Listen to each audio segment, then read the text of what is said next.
Christian, coloca o vídeo aí da... Todo mundo já viu esse vídeo, né? Da Maria Eduarda Rodrigues de Freitas, 21 anos, que em Limeira, em São Paulo, foi arremessada de uma ponte, como quem joga um saco de bosta, no solo, né? E, é claro, teve morte instantânea, 40 metros de altura, jogada, arremessada como um boneco. Parece aquele pessoal Mythbuster. Parece eles pegando aquele boneco deles e jogando. Eu já vi eles fazerem muitas vezes isso. Os caçadores de mito, aqueles dois caras que trabalham com efeitos especiais lá de Hollywood, pegando o Buster, que é o boneco deles de prova, e fazendo isso daí. Eu nunca vi fazer com uma pessoa ao vivo e a cores.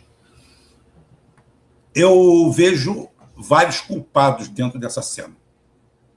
Tá? Todos eles, inclusive a vítima. Inclusive a vítima. Não é crível que uma pessoa... A primeira coisa de todas é você contrariar a sua própria natureza.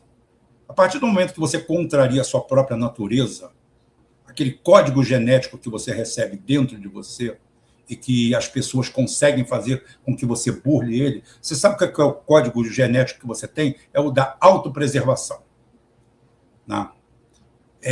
Você sabe que numa batida de automóvel, fatal ou não fatal, você sempre vai tirar o seu lado.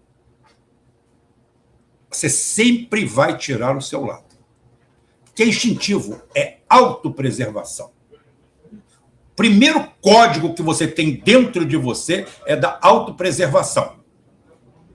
Você tem que se preservar a si mesmo, se manter vivo, íntegro e a salvo para você fazer algo, ou continuar fazendo, ou executando. Então, o primeiro ponto é esse. Como as pessoas passaram a burlar esse código natural, se expondo a riscos desnecessários. Nós temos aquele angolano aqui, que eu acho muito melhor do que aquele lavador de dinheiro europeu que fica fazendo assim, ó. Ficou bilionário fazendo isso, para você ver como é que a sociedade está doente. Tá?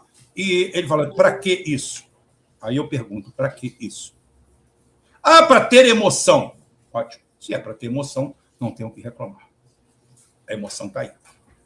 Ah, foi um acidente. Bem, uma profissional de educação física que vai pular que eu conhecia como bungee jump, agora é hop jump. Palavras inglesas é o que não falta no Brasil. Eu ainda não aprendi a falar português, sou um semi-analfabeto. Então, ótimo. Mas agora é hop jump. E você vai para um lugar onde você pode sofrer cisalhamento da coluna, onde você pode romper uma vértebra, isso dando tudo certo. Porque você tem 80, 90, 100 quilos ou 70 quilos, você dá uma laçada, dá uma porrada, dá um estanque, e você pode romper a coluna, você pode morrer numa merda daquela, numa bosta daquela. Mas o ser humano aprendeu, por pertencimento, por aceitação, participar desse tipo de merda, desse tipo de bosta. Já falei que eu não tenho pena de ninguém. Já falei e repeti. Eu tenho um nome aqui, chama Cassinho. Tá? Cassinho era mais velho do que eu, mas ainda era de menor. Eu tinha 13, ele tinha uns 17 anos. E ele foi trabalhar na Barra da Tijuca, no começo da Barra da Tijuca, lá em 1976, 77. E Cassinho caiu de um andaime, de um Jaú. Cassinho nunca sonhou ser alpinista. Cassinho foi para lá porque era pobre. Cassinho foi para lá porque a vida não deu nada melhor para ele. Ele chegava nessa idade, meu amigo, 17 anos, 16, 17 anos, tinha que trabalhar para botar feijão em cima da mesa. Então, Cassinho, eu tenho muita pena dele até hoje. Se vivo fosse, ele teria quase 70 anos de idade. E ele foi tirado da vida com 17 anos de idade. Por subir numa porra de um Jaú para emboçar uma parede a 20 andares. Desse eu tenho pena. O cara foi lá no Everest e morreu. 6 letras. Foda-se. Pulou de bungee jump e morreu. Perdão. Agora, eu queria saber qual a capacidade cognitiva que tem alguém que faz educação física. Eu não estou acusando o morto, não.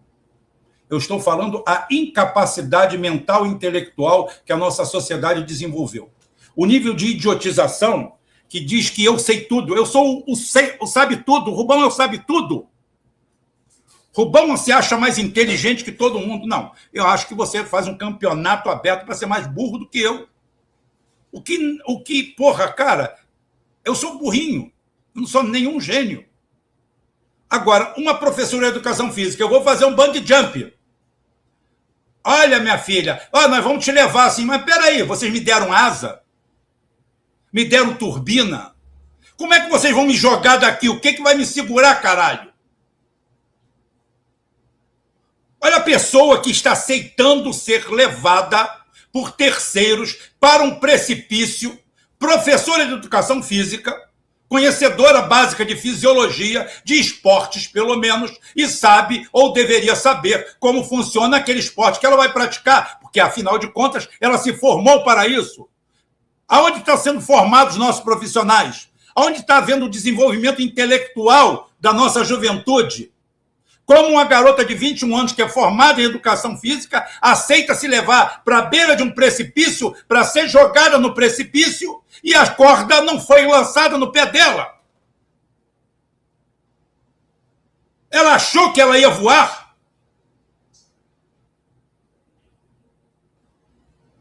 Essa é uma parte.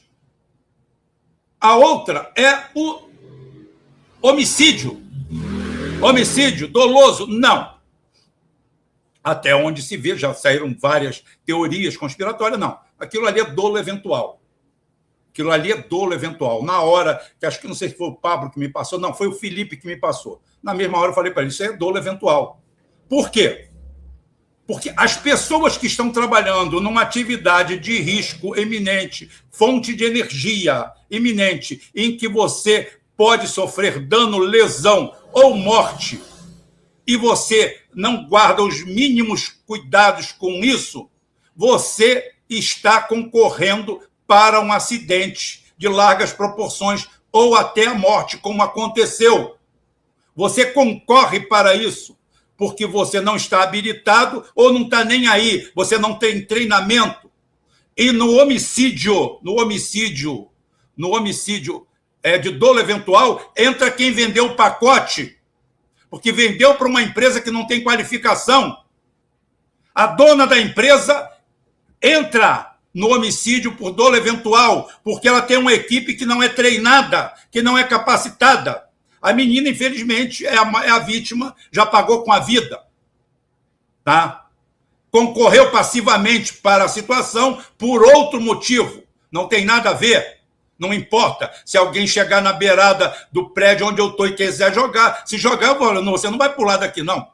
Procura outro andar e pula. Tá?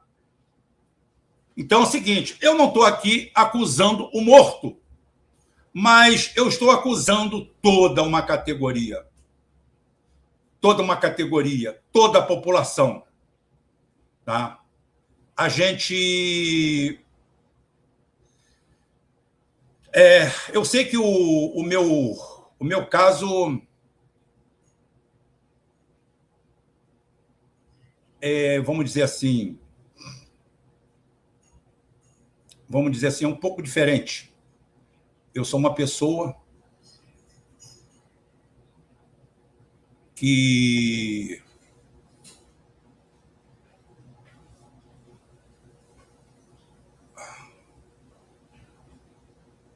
vamos dizer assim, que eu gosto do conhecimento amplo. Eu sou uma pessoa interessada. Eu acho que é disso daí que veio o meu gosto pela geopolítica, por tudo isso aí, e pela raiva que os outros nutrem de mim, por não poderem me enquadrar, por não poderem dar carteirada em mim. Afinal de contas, o cara se formou, tem lá um curso, é um especialista nisso, naquilo, e ele não consegue me enquadrar, ele não consegue me ridicularizar, ele não consegue fazer nada disso daí, porque eu sou genial. Não. É porque eu me enquadro em algo que é fora de moda. Tá? E esse quadro que está fora de moda e que eu tento passar para vocês, e é o que eu vou ensinar também. Espera aí. É muita alergia. Pólen é comigo mesmo. Pólen, então, nós vamos para o que eu desenvolvo, que é a polimatia. Polimatia é que cria o polímata. Polímata é poli, vem do grego antigo lá, é muito, poli. Tá? E mateis, matia, é aquele que aprende, instruído. E, portanto, o significado original é algo como aquele que aprendeu muitas coisas. Esse termo remonta à Grécia Antiga. E muitos filósofos eram baseados nisso. E daí nasceram os primeiros professores universitários, os primeiros observadores, tá? E dominar diversos campos do conhecimento, principalmente a lógica, a biologia, a ética, a física, a política, é algo muito importante, tá? E depois veio a tentativa no Renascimento de criar o chamado homem universal, aquele capaz de desenvolver conhecimentos e habilidades em várias áreas simultaneamente. E é claro que Leonardo da Vinci, que foi pintor, engenheiro, anatomista, inventor, arquiteto, cientista, tá? Então, ele representa bem isso daí. E o que é o homem polímata? É dizer que você se interessa por vários assuntos, você tem conhecimento, um bom conhecimento sobre vários assuntos, e que isso está fazendo muita falta. Porque hoje o cara consegue ser idiota de uma nota só, e você muitas vezes está respeitando um profissional que não passa de um imbecil. Né? Não existe hoje nenhuma doutrina como a polimatia, mas eu queria ter essa doutrina. Eu queria ter seguidores formais. Quem sabe no mesmo conceito que tem religião ou ideologia. Você imagina que ao invés de pedir R$500 para comprar um jatinho, chamando o meu irmão, ou eu ficar brigando por Lula e Bolsonaro, eu criasse um grupo que a gente desenvolvesse a polimatia, desenvolver o conhecimento genérico, generalista, defensor da educação interdisciplinar, multidisciplinar. A gente não tem seguidores no sentido tradicional. Agora, a gente pode ter um ideal intelectual, buscar conhecimento e integrar ele em diferentes áreas. Então, a polimatia é um termo, e existe. A polimatia refere-se à condição, qualidade, ao estado de ser de quem é polímata, ou seja, de possuir conhecimento amplo e profundo em múltiplos campos do saber. Não dói, não machuca, e não ocupa espaço, porque conhecimento não ocupa espaço. Então, quando o cara te perguntar em que você é formado, fala assim, olha só, antes de você me perguntar em que eu sou formado, me mostra o que você tem para falar aí. Porque você está indo na mão de economistas que não entendem de economia, de administradores que não administram porra nenhuma, de operadores do direito que não entendem merda nenhuma de lei, não conseguem interpretar, não têm capacidade cognitiva, que é a maior arma que existe na mão do grande advogado. O grande jurista, ele faz a diferença exatamente na capacidade de interpretar aquilo. Hoje, o que os caras interpretam são jeitos de burlar o sistema, de fraudar o sistema, de dar golpe no sistema, de enganar o sistema. Hoje, o bom advogado, o nobre advogado, é o cara que consegue ser pilantra. Eu não estou falando que advogado é pilantra. Eu estou falando que é isso que é visto como ideal. Não o cara sagaz e genial que consegue efetivamente tirar água de pedra. fazer com que as coisas aconteçam. A velha história do julgamento no tribunal, aonde há verso e reverso. Um cara está sendo acusado da morte de alguém cujo corpo não apareceu.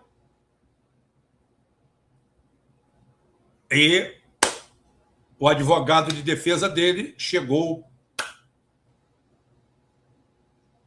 para todos e falou o seguinte: vocês estão acusando o meu cliente de ter assassinado Zé das Couve. Mas Zé das Couve vai entrar por aquela porta nos próximos 10 minutos. Zé das Couve vai entrar por aquela porta dentro de 10 minutos.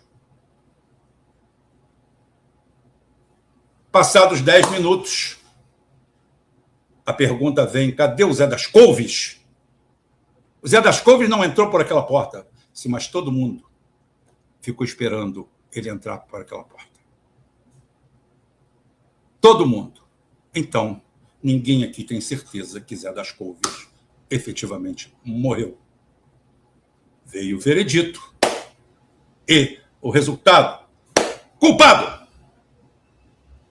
Porra, mas depois de uma defesa tão bonita dessa, como ele foi culpado? E a explicação foi simples e lógica. Todo mundo ficou olhando para aquela porta na esperança de ver o Zé das Couve aparecer. Menos o seu cliente. Ele estava com a cabeça baixa ele ficou. Ele era o único ali, sabia e tinha certeza que o Zé das Couve não entraria por aquela porta. Isso são os versos e reversos do direito. É uma brincadeira, é uma fábula, mas serve muitas vezes para entender isso daí. Como é usada a inteligência e a sagacidade. Hoje o que se usa é pilantragem. E o direito tomou conta do Brasil. Eu estou pedindo autorização para colocar um vídeo aqui no ar de 2 policiais brasileiros que trabalham nos Estados Unidos, um canal muito pequeno que está aqui no Brasil. Eu achei o conteúdo super interessante e é muito bom porque eu já falei que eu meto o pau nos Estados Unidos com vontade. Mas a polícia de lá eu não meto, não. Eu acho que o sistema, a estrutura policial deles é muito melhor do que a nossa. No dia a dia, no comum. É muito melhor do que a nossa.